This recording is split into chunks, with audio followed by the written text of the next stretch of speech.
चलिए question number आ जाते हैं 11 में। क्वेश्चन 11 में कहा गया है, ध्यान रखिएगा कि each student dash given a book, each student dash given a book. बात वही रही, कॉन्सेप्ट मैंने अभी फिलहाल समझाया है कि each student dash given a book. अब इसमें समझने का काम करते हैं, यहाँ कहा क्या जा रहा है। स्टूडेंट का तो सब्जेक्ट बनाता ही है, यानी कि स्टूडेंट सब्जेक्ट बन रहा है, और सब्जेक्ट में सिंगुलर या प्लुरल, तो सिंगुलर, तो वर्ब क्या चाहिए, सिंगुलर। अब प्लुरल वाले को काट दो, तो प्लुरल वाले को यदि आपको एलिमिनेट करना है, कैंसिल करना है, तो बी और डी तो गयो, बी में आर है और डी में लिखा हुआ है वर, ये दोनों को कैंसिल कर दो क्योंकि अब ये तो होने वाले हैं नहीं। ए में दिया गया है इज, ए में, हाँ ए में इज, ए में इज, और बी में सी में किया गया है वाज की बात। अब इज और वाज में से क्या किया जाए, ध्यान रखने में, मतलब समझना ये है कि बात ये प्रेजेंट की है कि बात ये पास्ट की हो। तो जब इस प्रकार का सेंटेंस मिले आपको कि each student given a book, मतलब जितने भी स्टूडेंट रहें सबको एक एक किताब, यानी एक स्टूडेंट को एक book, one student has been given a book, यानी कि हर एक स्टूडेंट को एक एक किताब दिया गया है। यानी ये कहीं ना कहीं बात पास्ट की ओर है कि सारे डिस्ट्रीब्यूशन हो चुके हैं, जो अवार्ड सेरेमनी थी, वो अवार्ड वाला फंक्शन जो था वो समाप्त हो चुका है, तो बात पास्ट की ओर जा रही है। तो इज को हटाइए, किसको लाइए, वाज को लाइए, यानी कि option number C. Question number 12 में आते हैं। इसमें कहा गया आइदर सोनू और मोनू डैश डन इट। अब इसको समझते हैं, आइदर सोनू और Monu dash done it, either Sonu और मोनू डैश डन इट। अब इसकी बात करें, अब मैंने आपको आइदर और के कॉन्सेप्ट मैंने टोन को लेकर आपको समझाया हुआ है कि जब आइदर और, नाइदर और not, not only but also की बात करते हैं हम लोग, तो इसमें टोन देखा जाता है, टोन किस पे है, या तो सोनू या मोनू, या तो सोनू या मोनू, यानी इस पे टोन हो चुका है हाई। इस पे टोन हाई होने की वजह से सब्जेक्ट इसी को माना जाएगा, और सब्जेक्ट मोनू को मानकर चले तो सब्जेक्ट हम लोगों का सिंगुलर है, सब्जेक्ट सिंगुलर, तो वर्ब भी क्या होना चाहिए, सिंगुलर। तो एलिमिनेशन मेथड से प्लुरल वाले को काटिए, तो प्लुरल यदि वर्ब को काटने की कोशिश करें, एलिमिनेट करें, तो बी का हैव और सी का वर, इसमें ध्यान रखते हैं बहुत, इसमें सटीक से आंसर आ जाएगा, इसमें ज़्यादा सोचना ही नहीं है, बहुत मजेदार क्वेश्चन है। बी में हैव है, सी में वर है, और डी में आर है जी, डी में आर है जी। ये सब के सब प्लुरल हैं, ये सब के सब क्या हैं, और हमें प्लुरल चाहिए ही नहीं, तो बी सी डी कट गया, एलिमिनेट हो गया, बचा क्या चीज़, ए। वाह क्या शानदार क्वेश्चन था, आराम से बन गया। तो ए नंबर का ऑप्शन होता है हैज़, कि हैज़ डन इट, और एक्टिव के सेंस में हैज के साथ हम लोग डन का यूज कर सकते हैं। आइदर सोनू और मोनू हैज डन इट, मतलब इस एक्शन को जो काम करने के लिए कहा गया था वो या तो सोनू या तो मोनू ने किया है, और सब्जेक्टिव हम लोगों का क्या है, एक्टिव है। तो एक्टिव वॉइस हम लोग जानते हैं प्रेजेंट परफेक्ट में हैज और हैव के साथ हम लोग चाहें तो वर्ब के थर्ड फॉर्म का यूज कर सकते हैं, कोई डाउट नहीं होना चाहिए। तो ये तो बहुत ही ईजी रहा, तो एलिमिनेशन मेथड यहाँ कुछ अच्छा काम कर गया। अब क्वेश्चन नंबर 13 की बात करें। क्वेश्चन नंबर 13 में कहा गया है सेम टू सेम यही कॉन्सेप्ट है कि आइदर राम, हाँ आइदर राम और Shyam stolen my pen, either Ram और श्याम स्टोलन माय पेन। तो श्याम पर फोकस टोन ज़्यादा हाई हो जाएगा, तो वो सिंगुलर है, तो सब्जेक्ट के सिंगुलर होने की वजह से वर्ब को हम लोग क्या पुट करेंगे, सिंगुलर ही पुट करेंगे, प्लुरल, तो प्लुरल वर्ब को काट देते हैं। तो ए का आर और डी का हैव कट जाएगा। ए में जो आर लिखा हुआ है, ए का आर, ये भी कैंसिल, और डी में हैव लिखा हुआ है, ये भी कैंसिल, क्योंकि हमें चाहिए सिंगुलर। तो इसमें यदि बात करें, बात करें आइदर राम और श्याम स्टोलन माय पेन, ए का आर, डी का हैव कैंसिल, बी में इज है। क्वेश्चन नंबर 13 में हम लोग हैं, 11, 12, 13, हाँ ठीक है। तो बी का इज और सी के आते हैं हैज़ को लेकर। तो इसमें बात रही कि वर्ब का थर्ड फॉर्म है कि यदि सब्जेक्ट श्याम को माने तो श्याम ब्लैंक है स्टोलन माय पेन, तो श्याम तो एक्टिव है, श्याम क्या है, एक्टिव वॉइस की तरफ गया। और एक्टिव वॉइस में मैंने कहा था कि एक्टिव की तरफ यदि जाएं तो टेंस की तरफ जाएं। अब टेंस के बताइए क्या एक भी ऐसा मतलब स्ट्रक्चर है टेंस में, एक्टिव वॉइस में, कि उसमें आपको वर्ब का थर्ड फॉर्म दिख जाए इज के बाद? तो नहीं। पेसिव में ऐसा पॉसिबल है, एक्टिव यानी कि टेंस के किसी भी हिस्से में ऐसी बात पॉसिबल नहीं होती है। हैज के साथ हम लोग वर्ब का थर्ड फॉर्म लगा भी सकते हैं टेंस में, जब हम लोग बात करते हैं प्रेजेंट परफेक्ट की बात करते हैं। तो इसमें आंसर क्या होना चाहिए? सी नंबर आंसर हम लोग का ठीक होगा। तो आंसर बन जाता है, ध्यान रखिएगा, आइदर राम और Shyam has stolen my pen. Question number आ जाते हैं 14 में। 14 में सेम ऐसा ही क्वेश्चन है कि either Ram or Rahim, either Ram or Rahim dash stolen my pen. Same to same वही है। तो रहीम सब्जेक्ट बनेगा, रहीम क्या बनेगा? सब्जेक्ट बन जाएगा। तो सिंगुलर है तो प्लूरल वाले वर्ब को काट दीजिए। तो बी में हैव और डी में आर कट जाएंगे। बी का हैव, बी का हैव और डी के आर को कैंसिल कीजिए, ए और सी बच जाता है। तो ए में यदि बात करें तो हैज है और सी में बात करें तो इज है। बात वही रही कि राम ने एक्शन किया है, राम ने क्या किया है? स्टोलन करने का एक्शन किया है। ध्यान रखिएगा, ऐसा तो हो ही नहीं सकता है राम पर स्टोलन एक्शन किया गया है, ये पॉसिबल हो ही नहीं सकता है। तो इज के साथ वर्ब का थर्ड फॉर्म पॉसिबल नहीं है, लगाइए क्या चीज? ए नंबर यानी कि हैज। 14 इजी वे में सॉल्व हो गया। अब आते हैं क्वेश्चन नंबर 15 में। 15 में कहा गया है he and I playing there, he and I blank है, he and I playing there. अब ही और एंड आई दो पर्सन हो गए, दो पर्सन होने के वजह से सब्जेक्ट हम लोगों का हो चुका है प्लूरल। एंड क्या करता है? दोनों को कंबाइन करके टुगेदर बात करता है। तो प्लूरल होने की वजह से वर्ब भी चाहिए प्लूरल। तो एलिमिनेशन मेथड में आने पर पता चला कि सिंगुलर वाले को काटिए।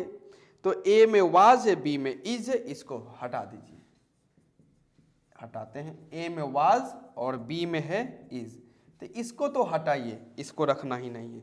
सी और डी की बात करें तो सी में आ जाता है आर, सॉरी सी में आर और डी में बात करें तो वर्क की।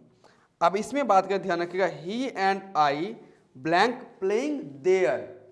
अब यहां बात रही कि हमें बस ये तो पता है कि वर्ब प्लूरल ही आना है और आर और वर्ब दोनों प्लूरल है, लेकिन सिचुएशन ये है कि बात प्रेजेंट की हो रही है कि बात पास्ट की हो रही है, इतना मुझे जानना है।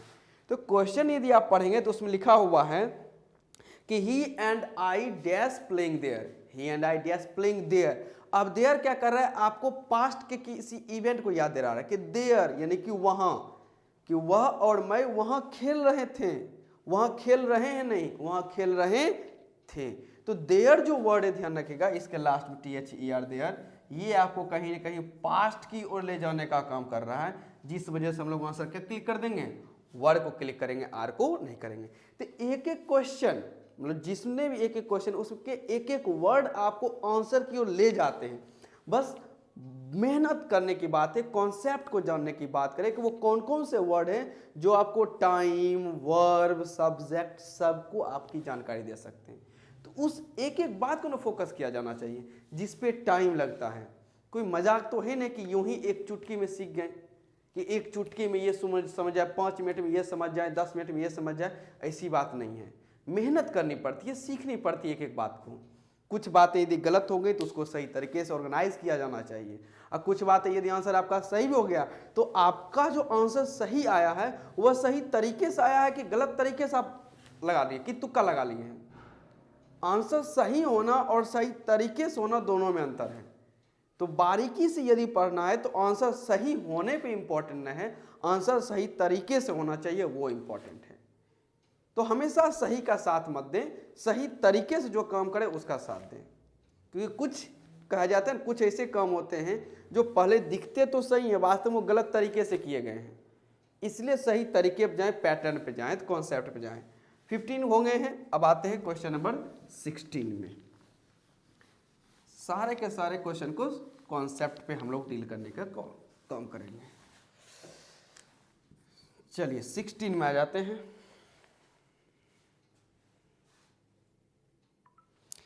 चलिए 16 कहा गया आई विश आई ब्लैंक है a king, I wish I blank a king. अब इसमें तो कोई है ही नहीं।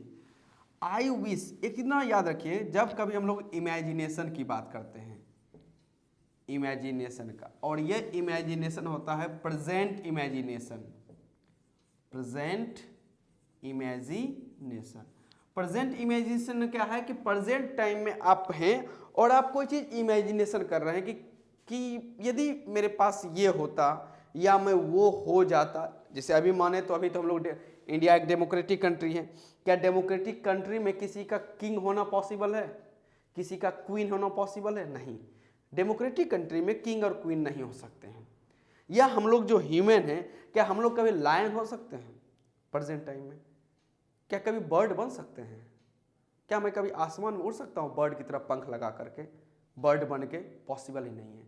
मैं जैसा हूँ वैसा रहूँगा, ये सिचुएशन चेंज होने की नहीं है। हम लोग कोई मूवी देखते हैं सोचते हैं ऐसा क्या हम कभी कर सकते हैं या कर लूँ? कोई क्रिकेट खेल रहा है, यदि वहाँ हम रहते तो हम वहाँ पर ये शॉट मार देते। यदि मैं उस खिलाड़ी के जब प्लेयर की जगह मैं वहाँ रहता तो मैं ये शॉट को इस तरीके से मारता। तो ये इमेजिनेशन है, ये ट्रुथ नहीं हो सकता है। मैं चाहूँ कि मैं आज शेर की तरह दहाड़ दूँ, मैं शेर बन जाऊँ, ऐसा हो नहीं सकता। I am a human and especially I am a man. I cannot become an animal like king. कि ये पॉसिबल नहीं है, ध्यान रखिएगा। तो हम लोग लायन की तरह तो बिहेव कर नहीं सकते। ये इमेजिनेशन में भी प्रेजेंट इमेजिनेशन की बात है। तो प्रेजेंट इमेजिनेशन में ध्यान रखिएगा कि हम लोग हमेशा एक ही वर्ब लगाते हैं, वर। प्रेजेंट इमेजिनेशन फिक्स है, सब्जेक्ट कोई भी हो, बात कोई भी हो। यदि वो इमेजिनेशन है और प्रेजेंट इमेजिनेशन है तो वर्ब एक का ही आना है, वो आना है वर का यूज। तो यहाँ पर आ जाते, ध्यान रखिएगा 16 में कहा गया है I wish I blank a king. तो इसमें कुछ नहीं, I were a king, I wish comma है आई वर अ किंग, ये फिक्स है, इसमें ज़्यादा सोचना ही नहीं है। चलिए 17 में आ जाते हैं, कहा गया आई wish I blank a bird, ये भी सेम वही रहा, आई wish I blank A bird. तो प्रेजेंट की इमेजिनेशन की बात करें तो प्रेजेंट टाइम में मैं एक बर्ड हो नहीं सकता, ये पॉसिबल नहीं है। हाँ, बस बैठे बैठे प्रेजेंट की एक इमेजिनेशन है कि आई wish I were a bird, ऐसा कह सकते हैं। तो ये भी प्रेजेंट इमेजिनेशन की वजह से वर हो गया। क्वेश्चन नंबर 18 की बात करें, 18 में आ जाते हैं, कुछ समझने वाला बात है कि lots of people still coming, lots of people, lots of people still coming, still coming। और प्रेपोजिशन होने की वजह से ध्यान रखिएगा, जो ही ये प्रेपोजिशन है तो पीपल का क्या होना पड़ेगा, ऑब्जेक्ट, और पीपल ऑब्जेक्ट है तो सब्जेक्ट का काम कौन करेगा, लॉट्स। तो लॉट्स इस सब्जेक्ट, इस सेंटेंस बन चुका है सब्जेक्ट, जो कि प्लुरल है, क्योंकि लॉट्स आया किसके है, तो लॉट्स पीपल के लिए आया है। तो इसके प्लुरल होने की वजह से, नाउन के प्लुरल होने की वजह से प्रोनाउन भी क्या हो गया, प्लुरल। अब प्लुरल है, सब्जेक्ट प्लुरल है, तो वर्ब भी हम लोगों को कैसा चाहिए, प्लुरल ही चाहिए। तो वर्ब प्लुरल है तो खोजिए वर्ब प्लुरल। अब एलिमिनेशन मेथड से सिंगुलर को काट दीजिए।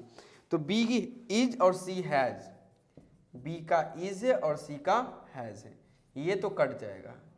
ए में क्या रखा गया है, ए में रखा गया है आर और डी में रखा गया है।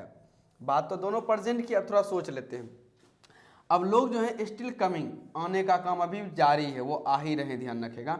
ये नहीं प्रेजेंट की बात है तो प्रेजेंट में आर और है भी है, लेकिन सिचुएशन ये है कि रही बात वर्ब का फोर्थ फॉर्म, और हमें मालूम होना चाहिए कि हैव के तुरंत बाद डायरेक्ट वर्ब का फोर्थ फॉर्म नहीं आता है। आर के बाद हम लोग प्रेजेंट कॉन्टिन्यूअस टेंस में आर का यूज कर सकते हैं, यानी कि हम लोग का आंसर किस में जाएगा, ए की तरफ, यानी कि आर की तरफ हमारे लोगों का आंसर क्लिक हुआ। क्वेश्चन नंबर आ जाते हैं 19 में। इसमें कहा गया है my parents as well as I present in the function. अब यहाँ पर इतना याद रखिएगा, my parents as well as I present in the function. As well as मैंने आपको समझाया हुआ है, ध्यान रखिएगा कि एज वेल एज भी एक प्रकार का प्रीपोजिशन का ही काम करता है। तो प्रीपोजिशन के काम करने की वजह से हम लोगों का फोकस जो है, ध्यान रखिएगा, वो आ जाता है पेरेंट्स पर। किस पे आता है, पेरेंट्स पे। तो क्वेश्चन नंबर 19 में बात करें, 19 में तो माय पेरेंट्स सब्जेक्ट, यही बनेंगे, my parents blank present in the function, present in the function. तो माई पेरेंट्स सब्जेक्ट है, सब्जेक्ट में ये प्लुरल हैं तो वर्ड भी क्या चाहिए, प्लुरल ही चाहिए। तो चलिए सिंगुलर वाले को एलिमिनेट करते हैं। तो सिंगुलर में है कौन कौन, ए और सी को पहले आप काट दीजिए। ए में लिखा गया है वाज, कैंसिल। सी में लिखा गया है इज, कैंसिल। बी को ऑलरेडी कैंसिल कर दे एम, क्योंकि पेरेंट्स के साथ कभी एम आ ही नहीं सकते। ए और ए सी बी तीन तो एलिमिनेट ही हो गए। डी नंबर की बात करें तो वर, बात खत्म, यानी कि यहाँ पर क्या आ जाएगा, वर हो गया। क्वेश्चन नंबर 20 में आते हैं। Much of the time dash expanded, much of the time, much of the time dash expanded, expanded. अब इसमें यदि विचार करें, ध्यान रखिएगा, ऑफ प्रिपरेशन होने की वजह से टाइम ऑब्जेक्ट है, तो मच किसके लिए आया है, टाइम के लिए। टाइम अनकाउंटेबल में सिंगुलर, उसके वजह से मच सब्जेक्ट भी सिंगुलर। इसके सिंगुलर होने की वजह से वर्ड भी क्या चाहिए, सिंगुलर ही चाहिए। तो प्लुरल वाले को हटा दीजिए। तो ए नंबर कैंसिल, ए हो गया है कैंसिल, यानी कि आर तो आने वाला है नहीं और कोई इसमें प्लुरल है नहीं। अब इसमें ध्यान रखिएगा, much of the time blank है एक्सपेंडेड, एक्सपेंडेड यहाँ पर वर्ब का थर्ड फॉर्म है। और इतना मालूम होना चाहिए, ध्यान रखिएगा, सी और डी में, जो सी में हम लोगों को विल लिखा गया है और डी में लिखा गया है शैल। इतना तो आपको बेसिक बताया गया है कि विल और शैल जो कि is a type of model, okay, ध्यान रखिएगा। तो इसके बाद हम लोग हमेशा वर्ब का फर्स्ट फॉर्म का यूज करते हैं। कौन सा फॉर्म का यूज करते हैं, फर्स्ट फॉर्म का। एक्सपेंडेड कौन सा है, वर्ब का थर्ड फॉर्म। प्लुरल होने की वजह से आर तो पहले कैंसिल है, वो तो आंसर होने से रहा। सी और डी में शैल और विल के बाद चाहिए वर्ब का फर्स्ट फॉर्म, यहाँ पर क्या दिया हुआ, वर्ब का थर्ड फॉर्म, तो ये पहले ही कैंसिल हो गया। बचा क्या चीज, A number, sorry B number, B में दिया हुआ है इज, यानी यहाँ पर क्या हो जाएगा, इज। तो आंसर बन गए much of the time is expanded, much of the time is expanded. तो 10 क्वेश्चन हम लोगों ने फिर से कवर कर लिए हैं। टोटल हो चुके हैं अब तक 20 क्वेश्चंस। अब बढ़ते हैं आगे के क्वेश्चन की तरफ, ओके। मजेदार सा सेशन चल रहा है, अच्छे तरीके से सीखना है, लाइट मोड में सीखना है और कॉन्सेप्चुअल मेथड से सीखना है, जिससे प्रैक्टिस करेंगे तो प्रैक्टिस जो कर भी रहे हैं तो आराम से करेंगे और समझते हुए करेंगे। याद रखिएगा, आंसर सही नहीं जाना है, सही तरीके से जाना है, ओके। चलिए फिर आगे मिलते हैं।